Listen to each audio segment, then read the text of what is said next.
नमस्कार, स्वागत है आपका कमोडिटी फटाफट में, जहां हम आपको फटाफट अंदाज में कमोडिटी मार्केट की तमाम खबरें बताते हैं। साथ ही हम आपको सवालों के जवाब भी देते हैं। आपके पास कोई भी सवाल हो तो आप हमें पूछ सकते हैं। हमारा नंबर है 9136934065। इस नंबर पे आप हमें सवाल भेज सकते हैं, व्हाट्सएप कर सकते हैं, टेक्स्ट मैसेज के जरिए भेज सकते हैं और आपके सभी सवालों के जवाब यहाँ पर दिए जाएंगे। और इस हफ्ते का बाजार कैसा रहा, अगले हफ्ते का बाजार कैसा रह सकता है, तमाम मुद्दों पर चर्चा होगी। हमारे साथ 4 मेहमान हैं। कैमर सादरी हैं, सीईओ हैं अवांस एंटरप्राइजेस से, जिनसे हम एग्री मार्केट का हाल जानेंगे। सुगंधा सचदेव है हमारे साथ, फाउंडर हैं एसएस वेल्थ स्ट्रीट की और कमोडिटी एक्सपर्ट है। रेनिशा चेनानी है ऑगमोंट गोल्ड से, और साथ ही औरबिंदो ज्ञान है, डायरेक्टर है ब्लू ग्लांस कंसल्टिंग के, और साथ ही 2 दशक से ज्यादा का इनका अनुभव है। इससे पहले वो टाटा एमसी और अदानी जैसे बड़े ग्रुप में भी काम कर चुके हैं और अब ब्लू ग्लांस कंसल्टिंग के डायरेक्टर है। शुक्रिया औरबिंदो जी, और बाकी मेहमानों का भी बहुत बहुत शुक्रिया, आप लोगों ने वक्त निकाला। ये हमारा वीकली एपिसोड है। हम कोशिश करेंगे कि अगले हफ्ते के हिसाब से बात करें कि अगला हफ्ता बाजार के लिए कैसा रहने वाला है। चलिए शुरुआत हम करेंगे गोल्ड के साथ, क्योंकि गोल्ड का मार्केट वापस से बेहतर दिखने लगा है, वापस से इसकी चमक बढ़ी है।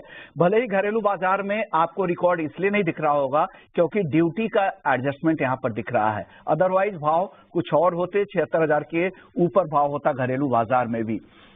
अरविंद जी, सबसे पहले लंबे समय के बाद आपसे बातचीत हो रही है, क्या लग रहा है, किस तरह की चाल गोल्ड की दिख रही है, अगला हफ्ता किस तरह का लग रहा है, और थोड़ा मीडियम टर्म पर्सपेक्टिव से बताइए गोल्ड की चाल। जी, धन्यवाद विश्वमन जी, आप शो पे बुलाने के लिए। और मेन चीज ये बताना चाहूंगा कि जो ड्यूटी कट अभी हुआ और अभी हम देखेंगे इंक्रीमेंटल डिमांड, जो जनरली ज्वेलरी डिमांड अगर हम देखें इंडिया, चाइना और मेना रीजन से, वर्ल्ड के 70% jewellery demand comes from this 3 region. Okay, अब यहाँ पे जो अभी ड्यूटी कट हुआ, अभी हमको इंक्रीमेंटल डिमांड दिखेगा अगले 1-2 क्वार्टर में। ओके, तो वो एक इम्पोर्टेंट फैक्टर हो जाएगा, क्योंकि इंडिया का जो ज्वेलरी डिमांड है विच कंट्रीब्यूट्स अराउंड 20 से 25% इंडिया का टोटल डिमांड में, तो ये इंक्रीमेंटल डिमांड हमको ज्यादातर दिखने को मिलेगा अगले 1-2 क्वार्टर में। अगर आप short to medium term perspective में देखें तो हम ज्वेलरी डिमांड भी देखेंगे, उसके साथ साथ इन्वेस्टमेंट डिमांड भी देखेंगे। तो मेरा मानना है कि जो अभी हम करीबन $2,500 के आसपास देख रहे हैं या $2,450-60 के आसपास देख रहे हैं, short to medium term perspective में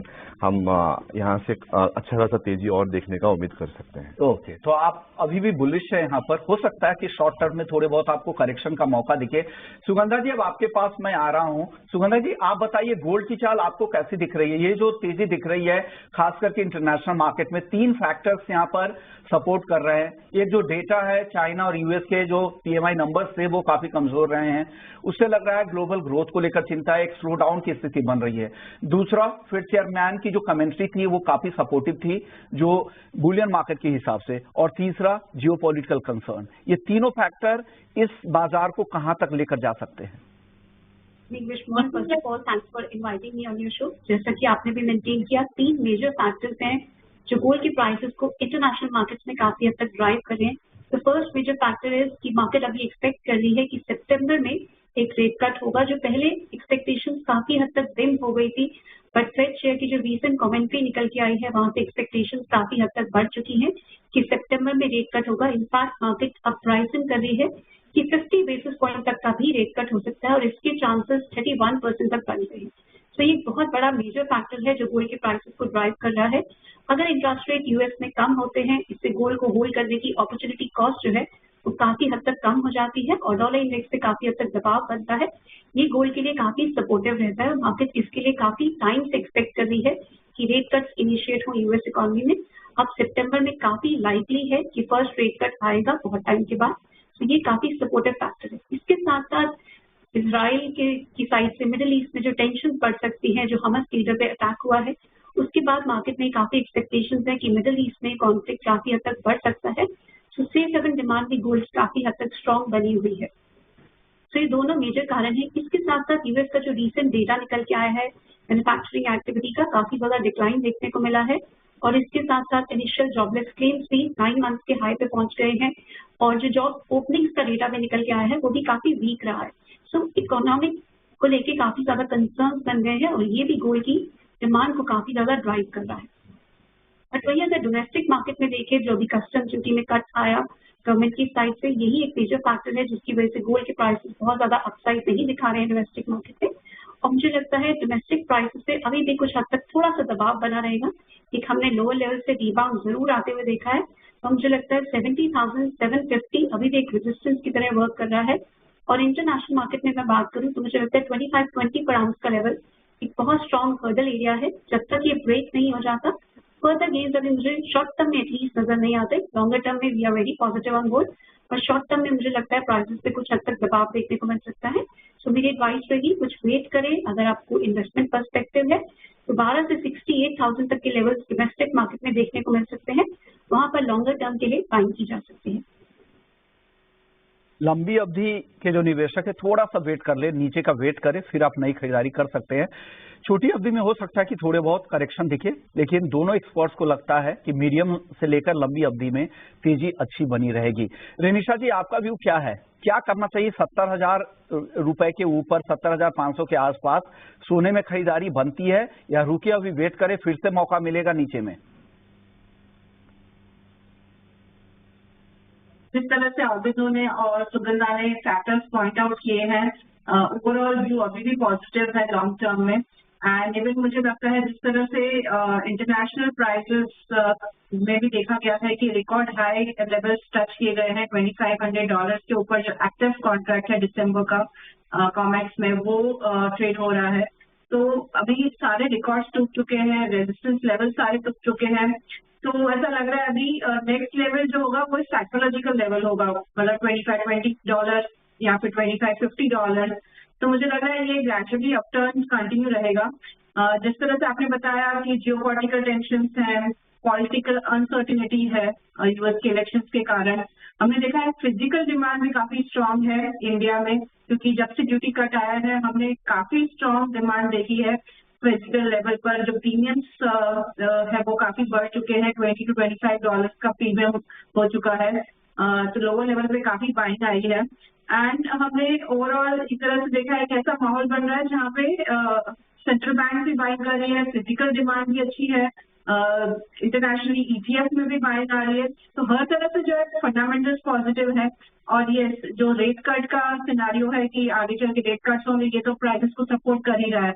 एंड देन जियोपॉलिटिकल टेंशंस उस पे और एक तरह से ऐड कर रहे हैं इस बुलिशनेस को। तो मुझे लगता है ये रैली कंटिन्यू रहेगी, हर टिप्स पर बाय करना चाहिए। मैं शॉर्ट टर्म में प्राइसेस को 71,000 तक जाते हुए देख रही हूँ। एंड ग्रेजुअली अगर $25-50 का लेवल टच होता है तो ये लेवल्स 71,700 to 72,000 तक भी जा सकती है। रेनिशा जी, क्या लग रहा है आपको? चांदी में भी अच्छी मजबूती दिख रही है, 84,000 रुपए के करीब चांदी घरेलू बाजार में पहुंच गई है। हालांकि यहां पर भी अगर वो 9% का ड्यूटी एडजस्टमेंट नहीं होता तो रिकॉर्ड स्तरों पर घरेलू बाजार में फिर से भाव होते। क्या लग रहा है, चांदी अगर किसी को खरीदना है तो किन लेवल्स का वेट करना चाहिए, कहां पर आने पर चांदी में एंट्री करनी चाहिए? ये हमने इंडियन टर्म्स में देखी तो जो रैली स्टार्ट हुई थी इस साल सिल्वर में 68,000 से, एंड ये रैली गई थी 96,000 तक। उसका हमने देखा 50% रिट्रेसमेंट हो चुका है प्राइसेस में, ऑलमोस्ट 81,000 to 82,000 के आसपास लो टच हुए थे। एंड वहां से फिर हमने रिबाउंड आते हुए देखा है। मुझे लगता है ये काफी स्ट्रॉन्ग लेवल है। आई डोंट थिंक सो कि 81,000 के नीचे चांदी फिर से ट्रेड होगी। तो लॉन्ग टर्म इन्वेस्टर्स को अभी भी ये अच्छी अपॉर्चुनिटी है कि बाय कर सकते हैं। एंड इंटरनेशनली भी देखा जाए कि $29 के ऊपर सस्टेन करती है तो ग्रेजुअली हम फिर से चांदी को $30 तक जाते हुए देखेंगे। अगर $30 का भी लेवल क्रॉस होता है तो देन रिकॉर्ड हाई जो प्रीवियसली टच हुआ था $32, $32.5 वहां तक भी जा सकती है। तो व्यू पॉजिटिव है दोनों में, गोल्ड एंड सिल्वर में। अभी जो अपॉर्चुनिटीज मिल रही है, टिप्स मिल रहे हैं, ऐसे एक यूज करना चाहिए अपॉर्चुनिटी की तरह और बाय करना चाहिए। इसमें यहाँ पे खरीदारी करने की सलाह आपकी तरफ से भी आ रही है चांदी को लेकर भी। और विंदु जी, आप बताइए, आपको क्या लग रहा है, चांदी की चाल आपको यहाँ से कैसी दिख रही है? क्या इन लेवल्स पे घरेलू बाजार में रिस्की है खरीदना, वेट करना चाहिए जो मीडियम टर्म के लिए खरीदना चाहते हैं? आपकी राय नहीं क्या बन रही है चांदी पर? बहुत इंटरेस्टिंग है सिल्वर एक्चुअली। मैं देख रहा था डेटा आज, डिस्पाइट इतना सारे हेडविंड्स होने के बाद इंडस्ट्रियल मेटल्स जो सारे के सारे नेगेटिव हो गए, एल्यूमिनियम देख लीजिए, कॉपर देख लीजिए, जिंक देख लीजिए, इसके बावजूद भी सिल्वर में अभी भी 20% का रिटर्न ये साल दे चुका है। और उसको हम गोल्ड से अगर कंपेयर करेंगे, दोनों के बीच में अंतर सिर्फ 1% का है। इसका मतलब इतना नेगेटिविटी इंडस्ट्रियल मेटल्स में देखने के बावजूद चाइना के वजह से सिल्वर में उस हद तक करेक्शन देखने को नहीं मिला। इसका एक वजह हो सकता है कि वो प्रीशियस मेटल पर्सपेक्टिव से वहां से एक डिमांड आ रहा है, लेकिन अगर Q3 2024 या Q4 2024 देखें, Q3 में हो सकता है मार्केट थोड़ा सा वोलेटाइल रहे और अप्स एंड डाउन रहेगा, क्योंकि चाइना और मेटल्स का अदर साइड से इम्पैक्ट आ सकता है। लेकिन अगर solar power demand point of view से अगर देखें या ईवी डिमांड से देखें, तो मेरे ख्याल से सिल्वर जो एक मेटल यूज होता है 2024 तक we should see a very good rally.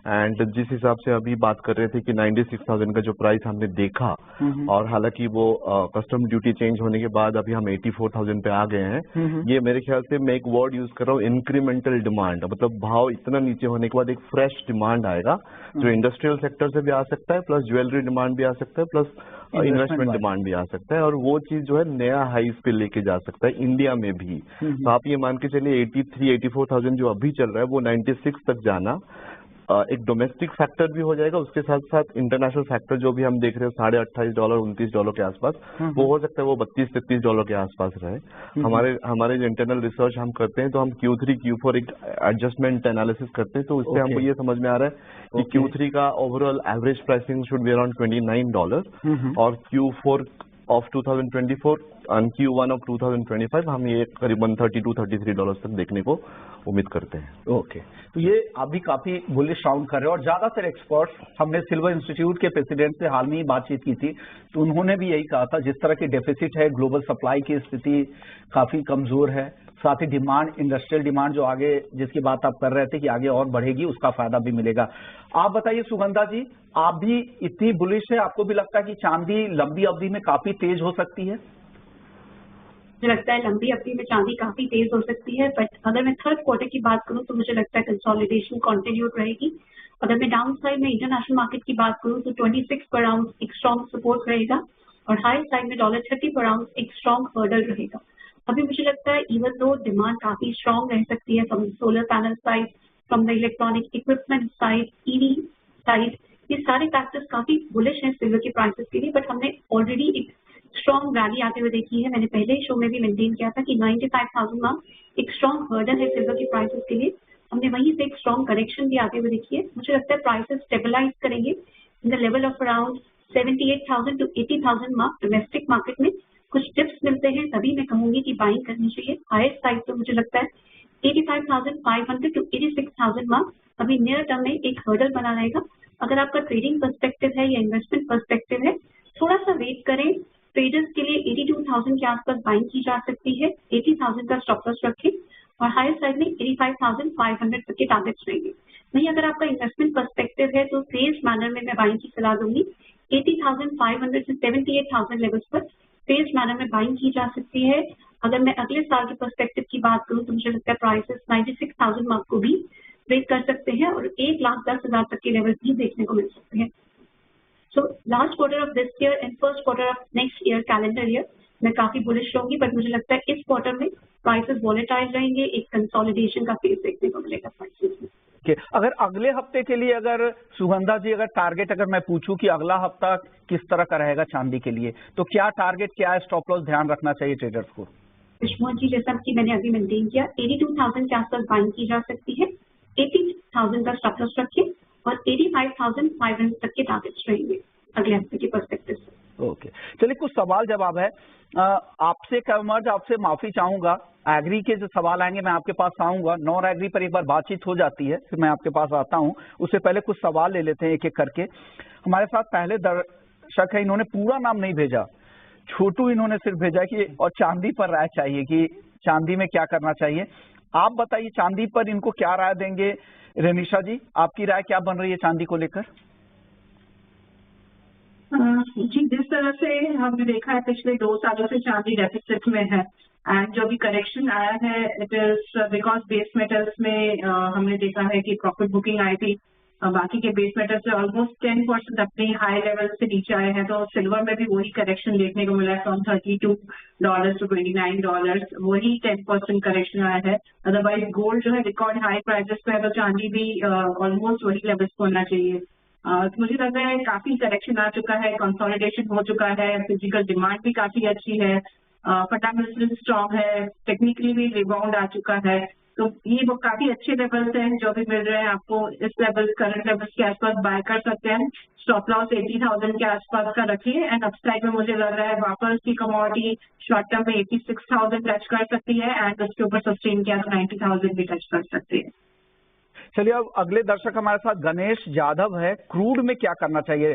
Sugandha ji, crude में इनको क्या करना चाहिए अगले हफ्ते के लिए बताइएगा। विष्णु जी, अगर हम इंटरनेशनल मार्केट में देखें तो 78 से 83 का जो लेवल है वो एक स्ट्रॉन्ग रेजिस्टेंस का एरिया बन गया है। बट वही अगर हम डाउन साइड में देखें तो $72 पर बैरल WTI क्रूड के लिए एक स्ट्रॉन्ग सपोर्ट एरिया है। वही अगर हम डोमेस्टिक मार्केट्स की बात करें तो 6630 and 6900 levels are acting as strong resistance areas, while on the down side मुझे लगता है 6100 एक स्ट्रॉन्ग सपोर्ट एरिया रहेगा। मेरी एडवाइस रहेगी कुछ पुल बैक की वेट करें towards level of around 6480 to 6500, वहां पर शॉर्ट साइड में ट्रेड ले सकते हैं। 6635 का स्टॉप लॉस रखें और डाउन साइड में 6250 एंड 6150 तक के टारगेट्स रहेंगे। अभी अगर हम देखें तो चाइना की साइड पे डिमांड काफी वीक नजर आ रही है और जो मैन्युफैक्चरिंग का डेटा भी निकल के आ रहा है from Europe, US as well as China, उसकी वजह से डिमांड स्लाइटली सॉफ्ट है। तो यही एक फैक्टर रहेगा जिसकी वजह से क्रूड के प्राइसेस पर मुझे लगता है थोड़ा दबाव देखने को मिलेगा। और ओपेक प्लस की भी जो रीसेंट मीटिंग हुई है, उन्होंने अपने जो वॉलेटरी 2.2 मिलियन बैरल की रीसेंट कट से उनको भी अभी फेज आउट करने का डिसीजन नहीं लिया है, which is indicative of soft demand scenario. तो इसकी वजह से भी हमने प्राइसेस में काफी हद तक सेल ऑफ आते हुए देखा है। एक पुल बैक रैली मिले तो हाई लेवल्स पर सेल ऑन राइज की प्राइस रहेगी। राइज के साथ यहाँ पर काम करना है क्रूड को लेकर। चलिए वक्त हो गया छोटे से ब्रेक का। ब्रेक के बाद जब हम लौटेंगे तो बेस मेटल्स पर खास तौर पे चर्चा करेंगे, साथ ही एग्री मार्केट का भी रुख करेंगे। एग्री मार्केट में हफ्ते के आखिरी में आते आते ग्वार में काफी गिरावट दिखी है, क्या वजह है, अगला हफ्ता कैसा हो सकता है, बताएंगे आपको ब्रेक के बाद।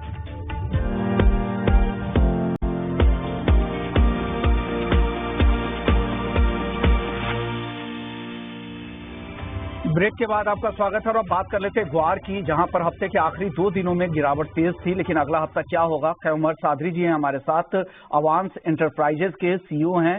सादरी जी बताइए, ग्वार की चाल अगले हफ्ते कैसी रहेगी, क्या कॉल है ग्वार सीड और ग्वारगम दोनों में?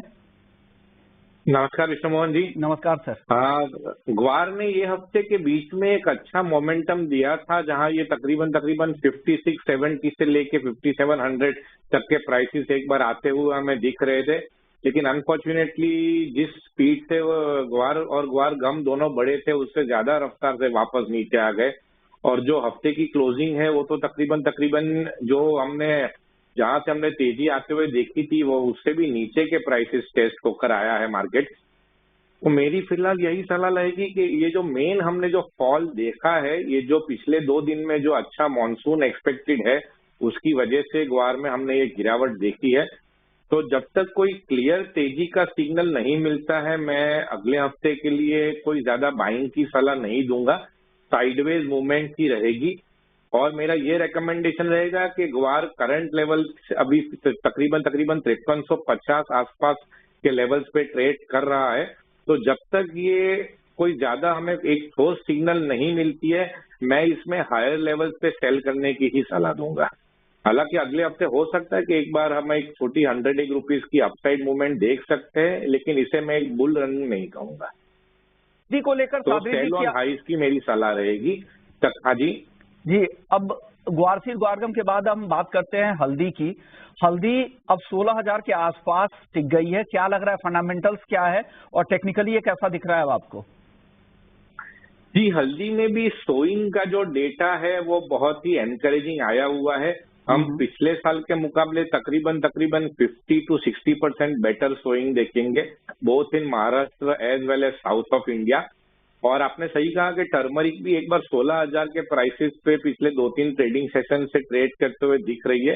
लेकिन ये हफ्ते हमने ये भी देखा है कि 14,970 तक का लेवल हमने एक बार के लिए इंट्राडे देखा है, which is very close to जो 14,950 का इसका 52 वीक लो है फॉर अगस्त कॉन्ट्रैक्ट।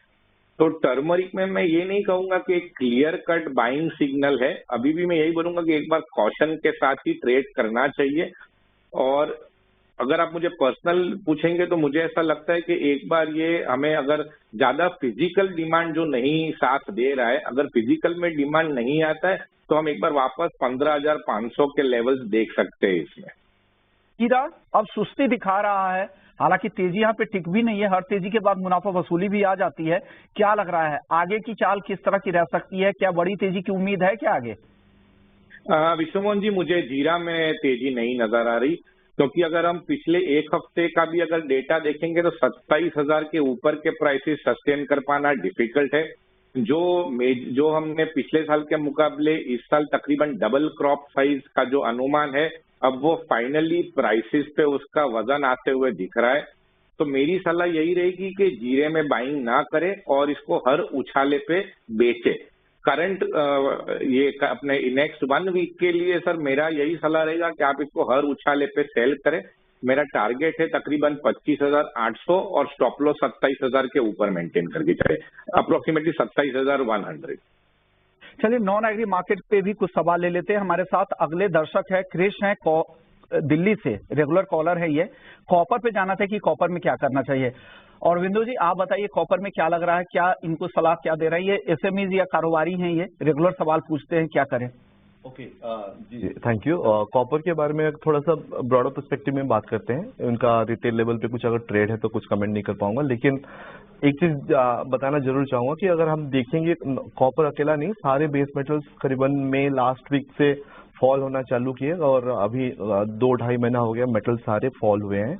और हम सब चाइना स्टोरी का बात करते हैं और ये फैक्ट है क्योंकि कॉपर में करीबन 50 to 55% वर्ल्ड का जो डिमांड है it is consumed by China only. And China का जितने भी नेगेटिव न्यूज आया, पीएमआई मैन्युफैक्चरिंग नंबर हो गया, जीडीपी ग्रोथ रेट को कम कर दिया और एक्सपेक्टेशंस बहुत नेगेटिव हो गया, उसके वजह से हमको कॉपर में काफी हद तक मंदी दिखने को मिल गया। लेकिन थोड़ा सा ब्रॉडर फंडामेंटल से अगर हम बात करें, कॉपर का जो प्रोडक्शन नंबर है और माइन सप्लाई का नंबर देखें तो ये साल 2024 में करीबन अभी भी 5-6 महीना और बचे हैं और रिफाइंड डिमांड जो है करीबन डेफिसिट में करीबन 75,000 से 1 लाख टन अभी भी कम है। ओके। और उसका जो रॉ मटेरियल होता है that is called copper concentrate, उसका सप्लाई वर्ल्ड मार्केट में काफी टाइट है। ओके। उस टाइटनेस की वजह से हमने कॉपर को देखा इंटरनेशनल लेवल पे अगर बात करूं तो 8,000 से $11,500 जाना, और वही चीज चाइना के वजह से $11,500 आज हमको $9,000 के आसपास आ गया। तो दो चीज हो गया यहाँ पे, चाइना का फैक्टर जब धीरे से सीजनल डिमांड आ जाएगा या स्टेबलाइज हो जाएगा, उसके साथ साथ ग्लोबल टाइटनेस जो मेंटेन हुआ है उसके चलते हुए हम कॉपर को फिर नया तेजी पे देखने का उम्मीद कर सकते हैं अगले 1-2 क्वार्टर में। और हमारा ये मानना है कि कॉपर हमको वापस $11,500 देखने को मिलेगा, जो इंडियन टर्म्स में अगर हम बात करेंगे जो लास्ट 2 महीना पहले जो हमने हाई देखा था 900 प्लस का, वही हमारा व्यू रहेगा। ओके, यानी 930 के आसपास आप सोच रहे हैं कि Q1 Q2 तक अगले साल जा सकता है। जी जी। रवि साहब एक छोटा जवाब दीजिएगा, एक दर्शक है आरके हैं, लंबी अवधि के लिए चांदी किस भाव पे खरीदे, और सतीश परख है कि चांदी 1 लाख कब होगी। 10-15 सेकंड में इनको बता दीजिएगा। जी, ओवरऑल व्यू चांदी पे बुलिश है, तो आप 80 से 81,000 के आसपास जब डिप्स मतलब मिलते हैं तो वहाँ पे बाय कर सकते हैं। 1 लाख लेवल ये डाल सकता है। नेक्स्ट ईयर में एक्सपेक्ट करें, इस बार ड्यूटी कट की वजह से अब थोड़ा 9% प्राइस नीचे आ चुकी है। नेक्स्ट ईयर तक मुझे एक्सपेक्टेशन है कि $35 तक की अगर प्राइस टच होती है इंटरनेशनली तो इंडियन टर्म्स में 1 लाख रुपीज तक हम प्राइसेस को आते हुए देख सकते हैं। शुक्रिया रेनिशा जी आपका, सुगंधा जी आपका, कैमर सादरी जी और अरविंदो आपका भी बहुत बहुत शुक्रिया, आप आए स्टूडियो में। चलिए तो कमोडिटी फटाफट को यहीं समेटते हैं, लेकिन बाकी खबरों के लिए आप बने रहिए हमारे साथ।